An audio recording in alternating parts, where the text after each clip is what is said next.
Hometown Ghost Stories contains serious and often distressing events and is not intended for all audiences. Viewer discretion is advised. Good evening.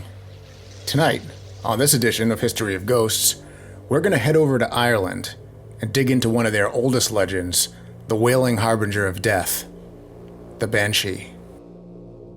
Irish folklore is full of elves and fairies and other creatures like that inhabit the woods and forests. They would roam about, protecting the animals, fertilizing the land, assisting the bees in pollinating the plants, but along with the kind and gentle creatures that inhabit the forest, there is also a malevolent spirit known as a banshee. Her shrieks have been heard echoing through the woods and hills for centuries, believed once to have been a mortal woman who was overcome with sorrow, never to be remedied. The name Banshee is Old Irish for woman of the fairy mound, or fairy woman. And in Celtic folklore, she has a few nicknames: Hag of the Mist, Little Washerwoman, the Black Head, and Cai Hraeth by the Welsh, which is sort of a cross between a banshee and a wraith. According to Irish legend, a sorrowful wail would be heard, and if you were the one to hear it, it meant that either you or a family member were about to die. The tales sometimes recounted that the woman, though called a fairy, was actually a ghost, often of a specific murdered woman or mother who died during childbirth. Unlike their kind fairy relatives who were believed to roam the forests and streams, banshees would lurk in the caves and the darkest parts of the forests, mainly coming out at night. They would, for the most part, avoid human beings. For the most part. But if you did hear one, or even worse, see one, it was believed, as I mentioned earlier, that it would mean your impending death. The scream of a banshee is said to be heard from miles away, and can be so loud it can pierce your eardrums, break glass, or even fracture your skull. Some accounts say that the closer it sounds, the further away it is. And the farther away it sounds, the closer it actually is to you. This is how they trick you. When you think you're running away from it, you might actually be running closer to it. There are a few variations of what banshees actually look like, but many similarities. They're always a woman. Some accounts say it's a beautiful woman that will use her beauty to lure men to her before revealing her terrifying form, somewhat like a siren or a succubus, but most accounts say they're morbid, menacing, tall, slender apparitions with long dark hair and some sort of dress, either white or dark gray or black. Legend has it, you can tell the age of a banshee by the redness of her eyes.